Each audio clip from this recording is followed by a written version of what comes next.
Mungkin sedikit banyak diceritakan lagi dok. Ya waktu itu kondisinya dokter Krisanti kanker ya.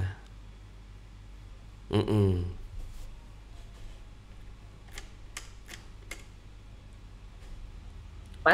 Kanker payudara stadium 4. Memang saya luput pada waktu itu ya, saya tidak memperhatikan bahwa kondisi saya tidak sehat gitu. Saya kira Mm-mm. hanya karena terlalu lelah saja gitu.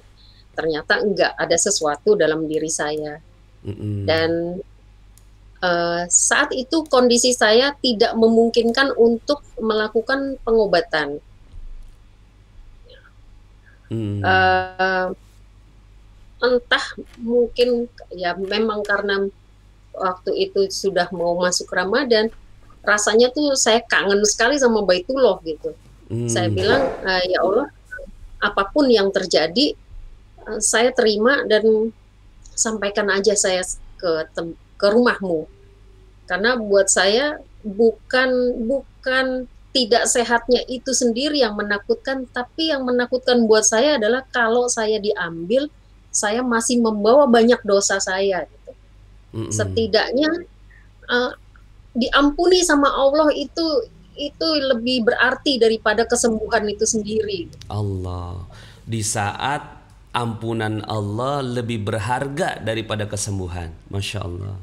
Daripada kesembuhan, karena kan kita ya secara teori saja juga belum tentu apa yang dilakukan itu bisa bisa berhasil gitu, bisa menyembuhkan, Waktu apalagi itu sudah terapinya apa aja dok? sama sekali saya nggak melakukan terapi. Jadi memang saya melakukan pemeriksaan semuanya, pemeriksaan secara lengkap sampai tahu itu benar-benar stadiumnya. Tapi saya belum memulai terapi apapun, Mm-mm. belum Kalau memulai. vonisnya dokter pada saat itu berapa bulan lagi hidupnya dokter waktu saat itu? Hidupnya tinggal 6 bulan lagi, 6 bulan ya. Jadi vonisnya tinggal dokter 6 bulan lagi. hidupnya tinggal 6 bulan. Itu kanker stadium berapa ya dok? Kanker stadium 4, Mak Nas. Allah ya kanker stadium 4. Jadi daripada gambling untuk melakukan terapi, sembuh atau tidak sembuh, lebih baik saya kejar ampunannya, saya pikir. Karena Oke. nggak kebayang panas, aduh kalau masuk neraka kayak apa ya, saya bilang gitu. Itu nakutin Allah. banget buat saya. Allah. Iya iya iya. Iya. Akhirnya Tuh. ngejar ampunan Dan Allah. akhirnya kejar ampunan Allah dan alhamdulillah pada saat itu masuk bulan Ramadan dan cepat sekali diurus, saya langsung langsung berangkat pada waktu itu, langsung umroh Mm-mm. gitu. Dan di sana yang terpikir sama saya ya hanya minta ampunan gitu, minta Jadi ampunannya, di nggak ada Mekah itu minta lagi. ampunan. Mm-mm. Mm-mm. Ya, karena itu kan rumahnya Allah, tempat Iya terdekatnya Allah gitu. Saya iya. yakin Allah ada dekat nih. Jadi ya ini adalah tempat terbaik nih. Kalau toh meninggal juga itu pastinya tempat yang terbaik nih. Mm-mm. Dan pada waktu itu belum kenal MR, tapi saya entah kenapa menggerakkan hati untuk membuka Al-Quran dan beberapa surat itu memang benar-benar menunjukkan surat yang saya dapat ya sama metode yang saya lakukan seperti Garputala dan yang saya dapatkan itu benar-benar ayat-ayat yang jelek banget gitu Mm. bahwa iya Itu lakukannya di Masjidil Haram tuh ya dok ya? lakukannya di Masjidil Haram di depan Multazam. Sebenarnya awalnya saya protes sama Allah. Mm-mm. Saya bilang, ya Allah, ini rumahmu dan ini adalah kalammu. Tunjukkan saya kenapa ini terjadi sama saya. Mm. Gitu. Jadi saya sambil bertanya gitu, kemudian saya buka secara acak dan saya, masya Allah, begitu dibuka itu, wah langsung jelek-jelek gitu, dapat Mm. ayatnya. Bergetar tuh hati ya. Subhanallah. Benar-benar. Jadi memang Allah nunjukin ya memang yang pertama saya buka tuh surat Al-Hijr ayat 97 sampai 99, Al-Hijr ayat ayat 97 sampai 99. mm-mm. Ya, Terus memang apa yang saya bilang, dirasakan dari ayat ya itu? Allah tahu ya kalau saya tuh datang ke sini emang untuk menyerahkan diri gitu, untuk Hmm, bersiap ngadapin ajal saya gitu. Itu Allah. benar-benar Walaqad jelas banget. na'lamu annaka yadhiqu sadruka bima yaqulun. Dan kami sungguh-sungguh mengetahui bahwa dadamu sempit. Gitu ya, Dok ya? Iya, Kami sungguh-sungguh mengetahui bahwa dadamu menjadi sempit disebabkan apa yang mereka ucapkan. iya. Terus gimana, Kan Dok? pada waktu itu rasanya kan memang, aduh, nggak ada kesempatan lagi. Ini kan kayaknya waktunya udah mepet banget gitu ya. Mm-mm. Ya kemudian di ayat yang selanjutnya kan, jadilah kamu orang-orang yang bersujud, Iya, iya, iya. bertasbihlah dan memuji Tuhanmu gitu. Ya memang Mm-mm. benar kan, saya memang ke sana untuk menyerahkan diri saya gitu, untuk mohon ampun, untuk bersujud. Iya, iya, iya. Nggak ada lagi gitu.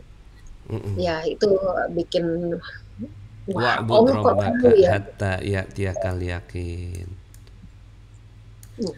Dan sembah Tuhanmu sampai datang kepadamu yang diyakini ajal. Itu Mm-mm. benar-benar kan. Ternyata saya mikir juga memang, ya Allah, pada waktu itu saya sudah bersiap ya, pada kalau sampai saya tidak eh, kuat, tidak bisa kembali lagi, ya sudah, berarti memang ajal saya adanya di sana gitu. Dan saya sudah siap Mm-mm. nih Ini menghadapi itu. tahun berapa, Dok, ini, Dok? Tahun 2008. 2008. Jadi, Teman-teman lama sekali ya, 2008 sampai sekarang masih ingat loh ayatnya. Mas, kan ada catatannya juga Pak Nas. Ah, ada diarinya ya.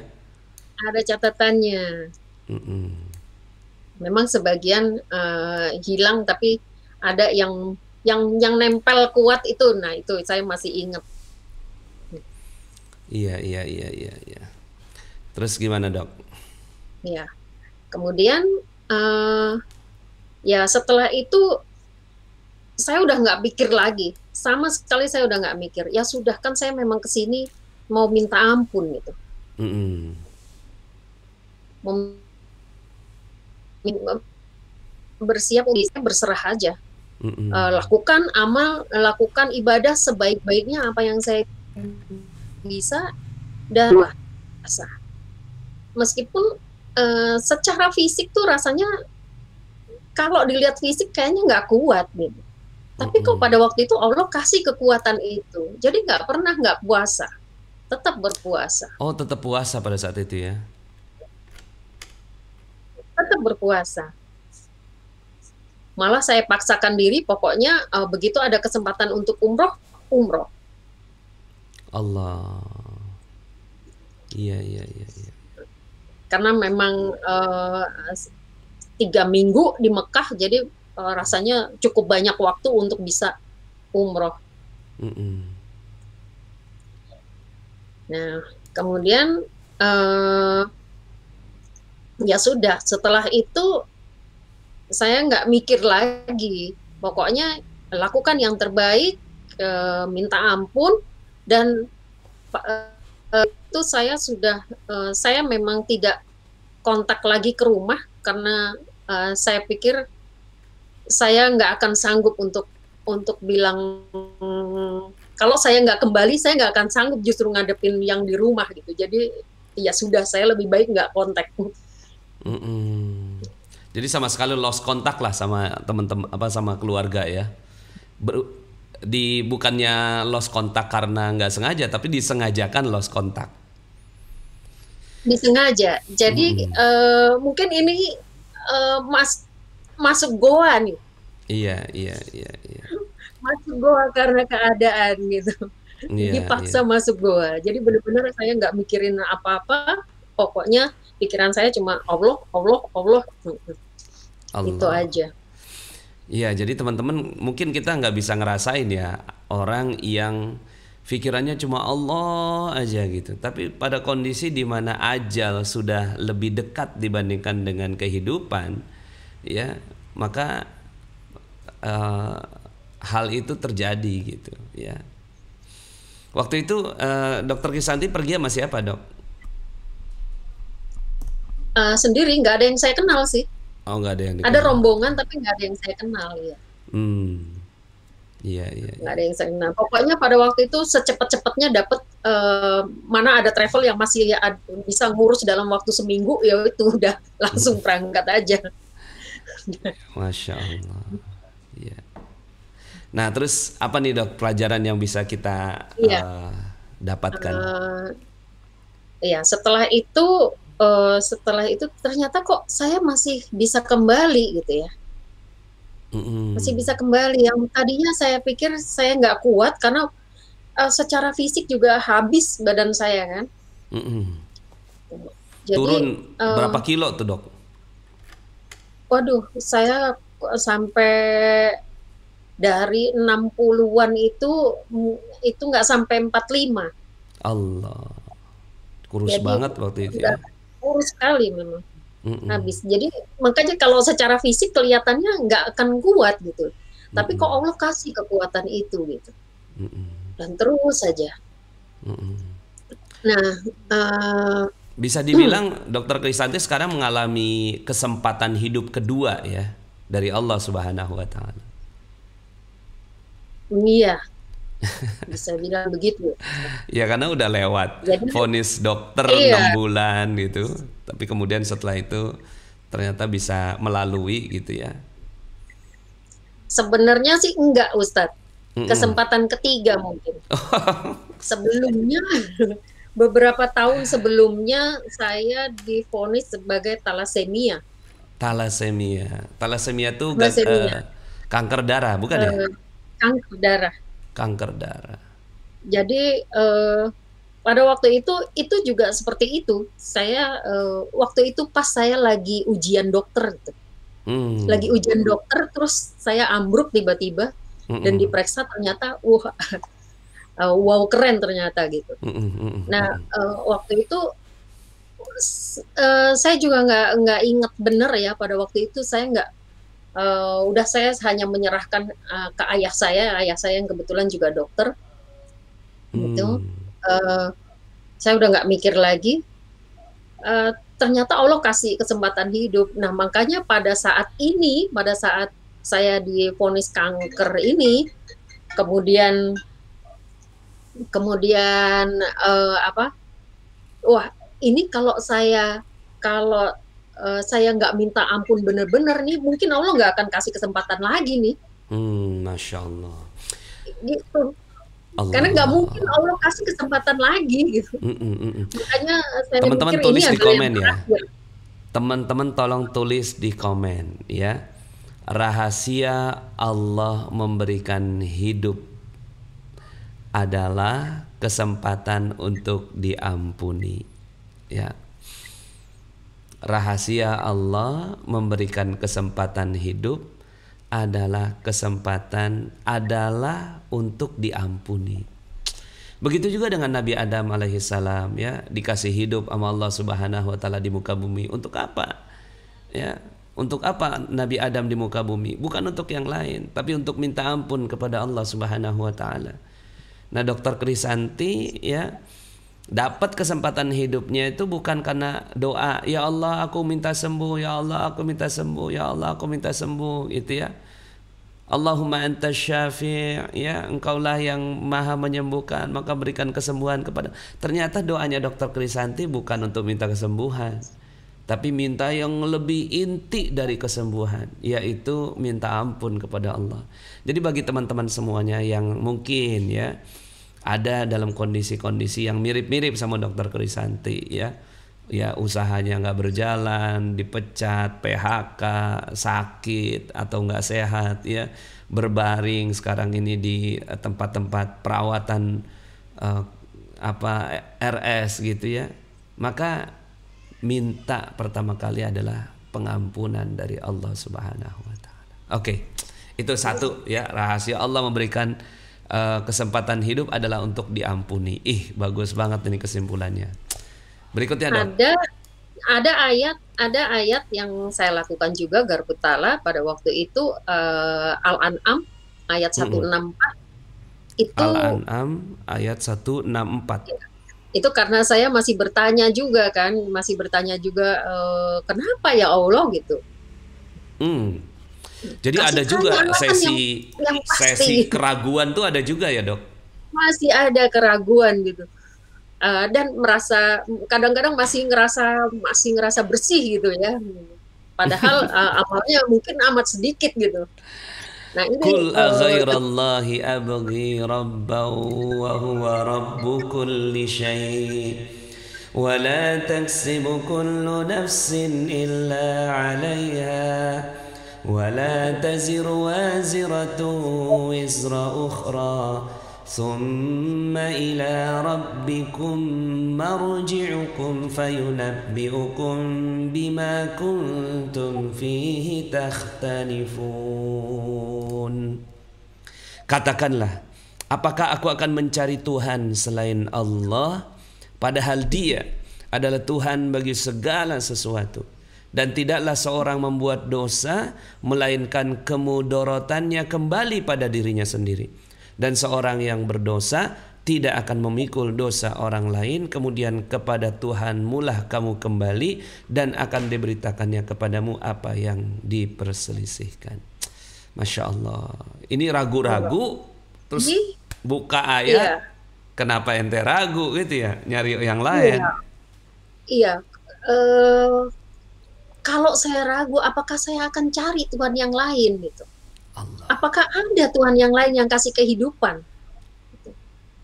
Kalau itu keadaan saya kayak begini, itu pasti karena saya sendiri. Di situ Hmm. saya bilang, ya Allah, makin dah. Wah, ternyata dosa saya yang bikin saya begini gitu. Allah. Ya Wah, Rabb. tambah tambah nangis. Iya, iya, iya, tambah iya. tambah yakin bahwa yang dicari itu bukanlah kesembuhan, tapi memang ampunan. Karena nggak ada lagi selain ampunan. Nggak penting itu sembuh, nggak penting itu sehat. Kalau kalau Allah nggak kasih ampunan. Ya untuk apa kita sembuh? Untuk apa kita hidup? Tapi hidup kita buat dosa. Jadi kita ya dikasih hidup sama Allah Subhanahu wa taala, tapi mata yang dikasih sama Allah malah dipakai untuk bermaksiat, melihat yang diharamkan. Telinga yang dikasih sama Allah, ini kan kehidupan telinga ini, tapi malah digunakan untuk berdosa kepada Allah. Dan pada saat titik itu Dokter Krisanti merasakan ditegur sama Allah. Itu tegurannya Dokter Krisanti ngerasanya gimana? Dipukul, di jab apa, Di ditoyor apa di di sujud nggak bangun-bangun. oh di gituin ya. Seperti rasanya tuh seperti ada yang dudukin di punggung saya. Masya Allah. Begitu sujud dan nggak bangun-bangun. Mm-mm, mm-mm. Itu sampai berapa rakaat tuh? Saya nggak bisa bangun. Ya Allah. Jadi memang pada saat itu tadinya saya masih ngelawan, tapi habis itu saya ingat, iya ya bener ya. Allah tuh cuma minta kita tuh merendah serendah-rendahnya karena nggak ada lagi yang kuasa atas hidup kita gitu. Bahkan kita sendiri nggak kuasa atas hidup kita. Tulis teman-teman. Allah tidak menginginkan kecuali kita merendah serendah-rendahnya. Allah tidak menginginkan kepada kita kecuali kita merendah serendah-rendahnya kepada Allah. Allah karim. Bisa gitu sih dok kesimpulannya dok ya? Ya, ya, ya pada saat itu saya eh, setelah saya iya ya Allah, iya saya kesini untuk berserah. Baru itu beban itu rasanya hilang. Hmm. Yang tadinya kayak didudukin orang besar sekali gitu ya sampai nggak bisa bangun. Nah, setelah saya bilang iya ya Allah, saya berserah padamu. Berserah. Ya. Baru itu bisa bangun. Mm-mm. Nah pada saat bisa bangun itu rasanya apa dok? Mungkin kita juga bisa Rasanya ngegali gitu. rasanya tuh ya los aja, los dan sudah hidup saya itu memang punya Allah, bukan punya saya. Saya Mm-mm. nggak perlu apa-apa lagi. Mm-mm. Udah nggak perlu apa-apa lagi. Sekarang ini saya dok menghadapi ada teman saya ya yang kanker juga. Ada 2 orang nih sekarang. Mungkin salah satunya konsultasi sama dokter Krisanti gitu ya. Jadi memang status-statusnya itu udah status-status yang udah ya kalau kalau memang Allah kasih izin gitu untuk berikan kesembuhan gitu ya.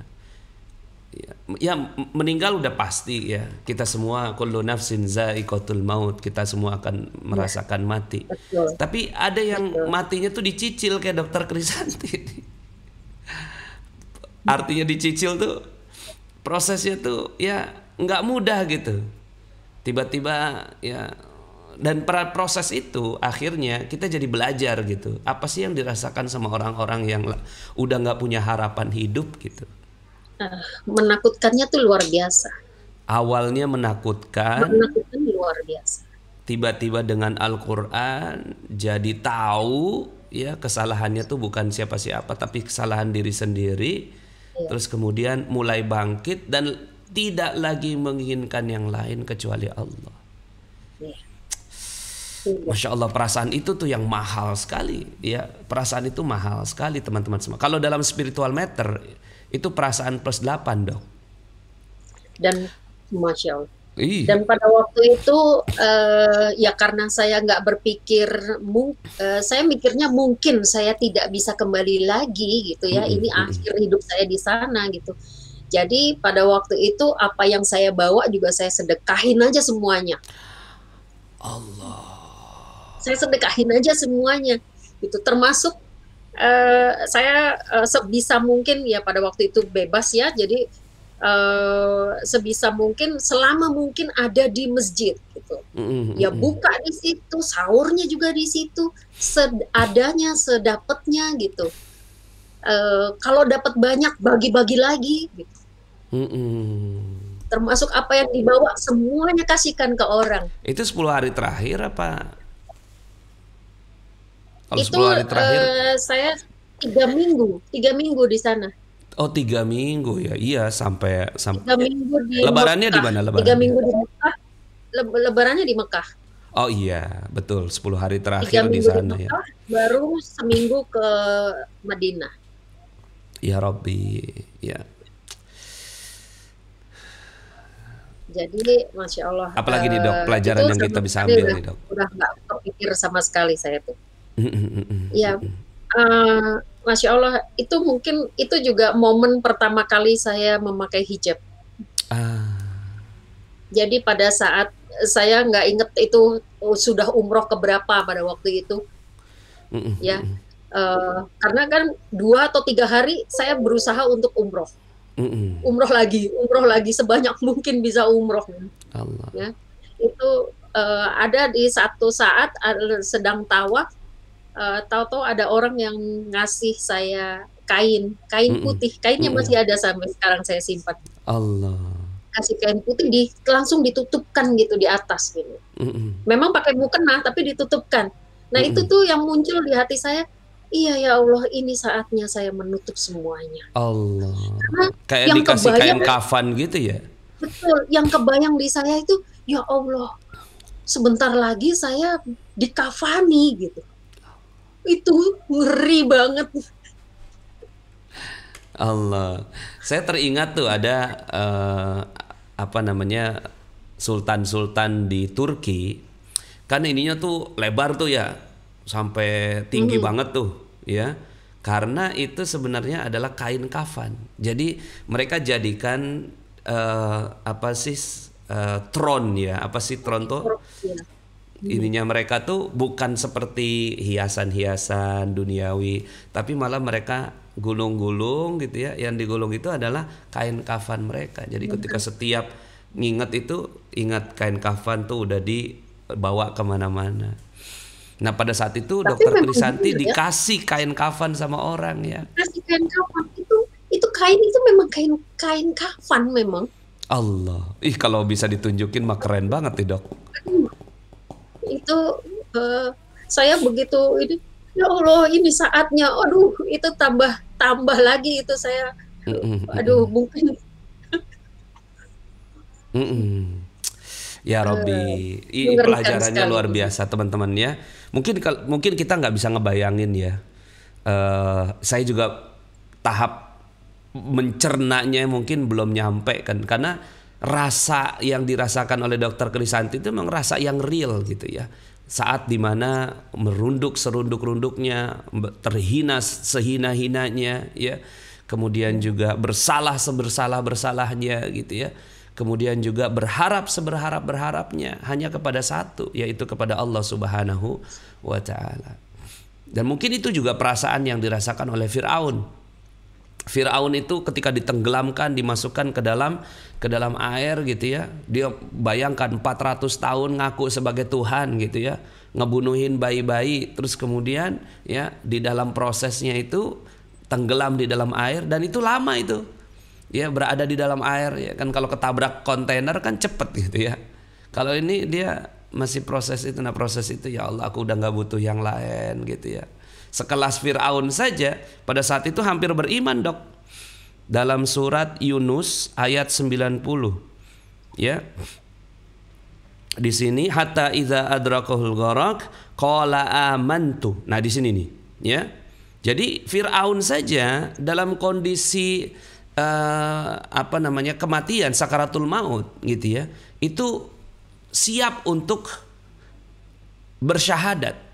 Hatta idza adrakahul gharq qala amantu. Nah, di sini ada kata-kata amantu. Jadi memang dalam proses mau dia sekafir apapun, seateis apapun, kalau udah menghadapi kematian mah ini amantu dah. Prosesnya tuh qala amantu amantu ini. Amantu annahu la ilaha illalladzi amanat bihi banu Israel wa ana minal muslimin. Jadi dia ngaku gitu, aku tuh muslim gitu. Tuh. Ya. Itu tuh. Jadi Firaun, sekelas Firaun gitu ya. Orang-orang yang berserah diri. Saya termasuk orang-orang yang berserah diri kepada Allah. Dan ini rasa yang dirasakan oleh Dokter Krisanti pada saat itu, tenggelam gitu ya. Tapi Dokter Krisanti beruntung diberi kesempatan oleh Allah Subhanahu wa Ta'ala. Kalau Fir'aun ditolak, ayat 91-nya ditolak. Al-an wa qad ansaitu qablu wa kunta minal mufsidin.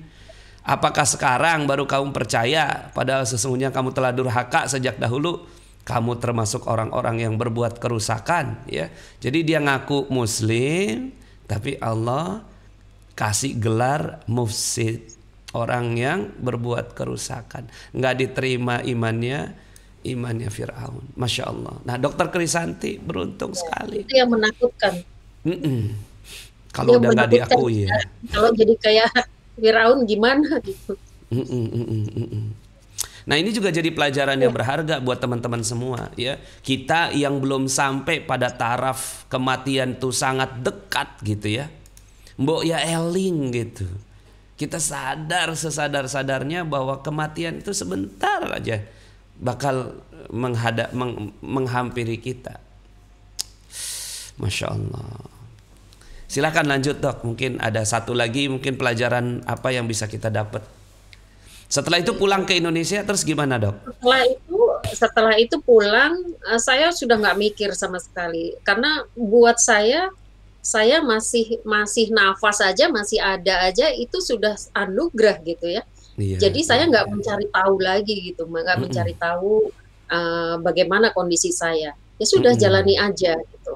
Kalau toh mungkin bukan kemarin, ya mungkin bukan memang ajal saya belum di situ, tapi secara hitungan kan waktu itu sisanya mungkin tinggal nggak sampai mungkin sekitar 4 bulanan aja dari perkiraan umur gitu. Jadi saya sudah oke. Ya saya bersyukur bisa ketemu lagi sama anak-anak, sama keluarga semuanya. Itu tapi saya juga nggak mikir harus gimana enggak. Sampai dokter bedah saya yang kebetulan itu kakak kelas saya, hubungin saya gitu. Mm-mm. Kamu kemana? Kok nggak muncul-muncul gitu kan? Sebenarnya kita udah rencanakan ini untuk kamu mulai Mm-mm. terapi. Gitu. Udah kesini deh. Gitu. Jadi saya diminta untuk datang Ter- lagi ke rumah Terapi ya. sehat. Mm-mm. Ya, untuk terapi. Sebenarnya saya nggak mau, tapi karena saya ya sudah oke. Apa maunya kamu apa? Udah pokoknya kita bantu deh semuanya. Deh. Mm-mm. Nah, kemudian dilakukan pemeriksaan ulang lagi. Mm-mm. Setidak-tidaknya mau dilakukan mastektomi total gitu. Jadi Masektomi, membuang total membuang semuanya. si Gitu. sel kankernya itu ya. Yang penting dioperasi aja dulu. Nanti lain-lain terserah deh gitu. Pokoknya operasi dulu gitu. Mm-mm. Eh, Mm-mm. Ternyata pada saat pemeriksaan mau persiapan operasi itu disitulah didapatkan, loh kok nggak ada apa-apa. Oh, nggak ada apa-apa. Subhanallah, nggak ada apa-apa. Bersih Allah. semuanya. Jadi seperti saya nggak kenapa-napa gitu. Mm-mm. Itu, Udah itu nggak ada tuh kankernya tuh. Yang stadium udah 4 nggak tuh udah ada. nggak ada. Udah nggak ada. Nggak Udah nggak ada yang seperti bisa normal. diambil gitu ya. Nggak ada lagi. Allah. Wah, Allah. Masya Allah. Itu, wah, udah sujud-sujud nangis dah udah saya. Masya Karena Allah ya saya karim. nggak pernah minta gitu, nggak pernah Mm-mm. minta. Menurut saya yang penting diampuni aja itu udah suatu satu anugerah yang luar biasa. Jadi saya nggak berani untuk minta hidup lagi. Allah. Jadi sebenarnya yang diminta sama dokter Krisanti itu cuma ampunan. Tapi Masya Allah, hadirnya dokter Krisanti di sini untuk jadi pelajaran buat kita. Ketika udah diampuni, ya Allah maha memberikan apapun yang dia inginkan kepada hambanya. Dan yang diberikan kepada dokter Krisanti adalah kehidupan itu. Masya Allah. Dan memang itu mengubah banyak sekali hidup saya. Mm-mm, mm-mm. Mengubah banyak. Jadi saya yang tadinya kalau saya ingin sesuatu gitu ya, pasti saya kejar terus gitu kan. Iya, Ngotot dengan segala macam cara saya lakukan iya. gitu. Setelah itu tuh enggak lagi. Saya lebih terserah Allah aja. Terserah Allah Allah aja. pasti kasih. Allah pasti kasih Terserah sesuai Allah. dengan butuhnya kita. Iya, Dan iya, memang iya. ya memang sih sepertinya orang ngelihat saya kayak orang nggak punya tujuan hidup gitu. Mm-mm, Seperti nggak punya target kelihatannya. Tapi Allah lebih tahu daripada saya. mm-mm. Dan selalu Allah kasih lebih dari apa yang ada di pikiran saya malah. Tulis di komen. Allah selalu memberi lebih dari apa yang ada dalam pikiran kita. Tulis di komen. Allah selalu memberi lebih dari apa yang ada di pikiran kita. Allah selalu memberi lebih dari apa yang ada dalam pikiran kita. Nah, syarat untuk mendapatkan itu pastinya ampunan. Ketika diampuni oleh Allah Subhanahu wa taala, maka Allah akan berikan lebih dari apa yang ada dalam pikiran kita. Ya Rabbi. Yuk sama-sama teman-teman semua kita kejar ampunan Allah di bulan suci Ramadan ini. Mungkinlah kita ya belum menghadapi kematian sebagaimana dokter Krisanti menghadapinya. Tapi ketika ada jalan-jalan di mana Allah Subhanahu wa taala mengampuni kita, kejar. Ya, kejar, termasuk ya seperti tema kita hari ini ya, mengejar ampunan Allah dengan membantu orang lain, dengan bekerja, berusaha, mencari nafkah, tapi nggak ngoyo, nggak kayak orang apa ya, kehilangan arah gitu ya, ambisi yang nggak bisa dikendalikan. Dan itu yang mungkin dokter Krisanti rasakan dulunya sebelum kejadian ini, ada ambisi apa yang dikejar gitu ya dok ya. Tapi setelah ini Iya. terserah Allah aja lah gitu ya. Terserah Allah, Karena terserah Allah. saya bisa kerja dari pagi sampai pagi lagi gitu sebelumnya. Hmm. Sekarang Pokoknya benar-benar masih kejar apapun gitu. Tapi iya, setelah itu enggak. Pokoknya setelah itu maghrib selesai. iya, Udah iya, iya. maghrib Maghrib selesai. Dan selesai. ternyata enggak tuh enggak ada yang berkurang gitu. Mm-mm, mm-mm. Allah kasih lebih malah. Allah kasih lebih. Sekarang masih praktek ya dok? Masih praktek. Masih praktek ya. Di RS atau buka klinik sendiri? Sendiri. Saya sudah nggak di RS lagi. Udah nggak di RS lagi. Iya, iya, iya. Jadi sekarang buka praktek ya. Jadi buat teman-teman yang mungkin kurang sehat, sekarang dalam kondisi kurang sehat, bukan ini mesti pakai apa ya, obatnya apa ya, amalannya apa ya, bukan itu gitu. Bukan itu yang dikejar, bukan amalannya, bukan harus pakai apa segala macam, itu bukan, tapi ampunannya Allah. Kalau ampunannya Allah itu didapat, insya Allah apapun bisa terjadi. Allah. Dan Allah lebih tahu daripada kita. Iya, iya, iya. Oke, dok, masya Allah, terima kasih banyak ya. Dokter Krisanti, terima kasih. Semoga sisa umurnya Dokter Krisanti berada dalam keberkahan Allah Subhanahu wa taala. Semoga apa-apa yang Dokter Krisanti sekarang lakukan ya menjadi amal soleh yang memberikan keberkahan buat seluas-luasnya keluarganya Dokter Krisanti, pada anak ya, keluarga, suami, dan semua orang-orang yang dicintai oleh Dokter Krisanti. Amin ya rabbal alamin. Terima kasih Dokter Krisanti.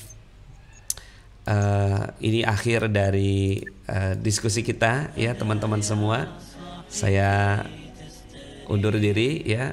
Selamat menunggu berbuka puasa. Mungkin sebagian juga ada yang udah buka puasa nih dok. Ya. Iya. Selamat mungkin bisa berbuka puasa yang sudah berbuka. Disapa ke teman-temannya, ke para sahabat di Facebook nih dok. Iya. Closing statement. Iya, teman-teman. Yang pasti jangan pernah berputus asa dari rahmat Allah, karena rahmat Allah itu tidak pernah berhenti, dan Allah nggak ingin kita menyerah sebenarnya. Yang Allah inginkan itu bagaimana kita kejar terus untuk dekat sama Allah, karena memang Allah lah yang punya hidup. Allah. Jangan pernah putus asa. Serasanya tuh bener-bener ada di titik terbawah pun pasti ada rahmat Allah di situ. Iya. Jadi kejarlah rahmat Allah. Kejarlah rahmat Allah, kejar ampunannya. Masya Allah. Baik, terima kasih teman-teman semua. Mari sama-sama kita akhiri dengan hamdalah. Alhamdulillahirabbil alamin. Subhanakallahumma bihamdika asyhadu an la ilaha illa anta astaghfiruka wa atubu ilaik. Wallahul muwaffiq ila aqwamit thariq. Assalamualaikum warahmatullahi wabarakatuh. Waalaikumsalam warahmatullahi wabarakatuh. Jazakallahu khair Ustaz. Waalaikumsalam dok. Terima kasih banyak ya. Terima kasih Ustaz. Iya.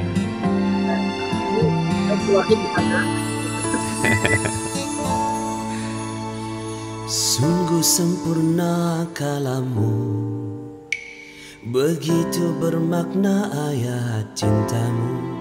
Setiap insan yang tunduk padamu bersimpuh mengadu. Dia pedoman hidup manusia, petunjuk terhebat muslim sedunia. Risalahmu di dalam kisahnya dan keajaibannya. Al-Quran adalah mukjizat terbesar Nabi. Mentadabburinya buat kita tenang hati. Dia adalah syifa, getarkan cintanya dalam setiap hurufnya.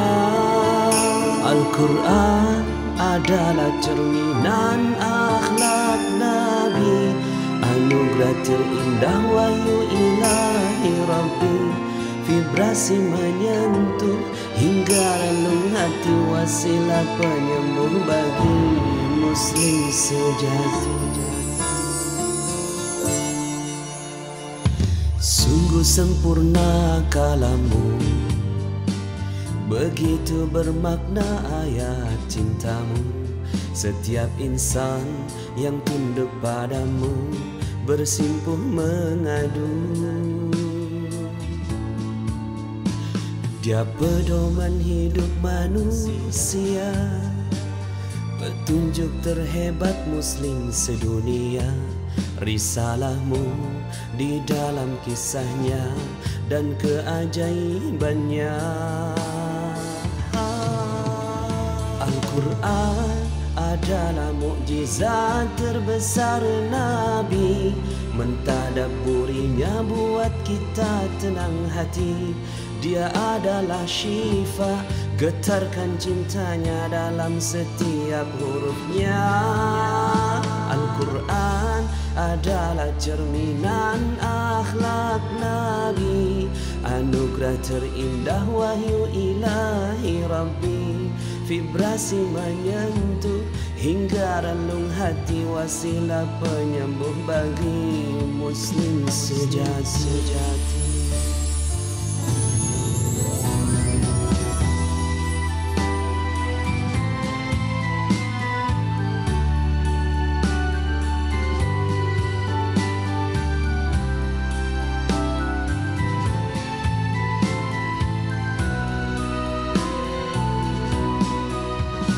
Al-Quran adalah mukjizat terbesar Nabi. Mentadabburinya buat kita tenang hati. Dia adalah syifa, getarkan cintanya dalam setiap hurufnya. Al-Quran adalah cerminan akhlak Nabi, anugerah terindah wahyu ilahi Rabbi. Vibrasi menyentuh hingga relung hati, wasilah penyembuh bagi manusia. Al-Quran adalah mukjizat terbesar Nabi. Mentadabburinya buat kita tenang hati. Dia adalah syifa, getarkan cintanya dalam setiap hurufnya. Al-Quran adalah cerminan akhlak Nabi, anugerah terindah wahyu ilahi Rabbi. Vibrasi menyentuh hingga relung hati, wasilah penyembuh bagi muslim sejati.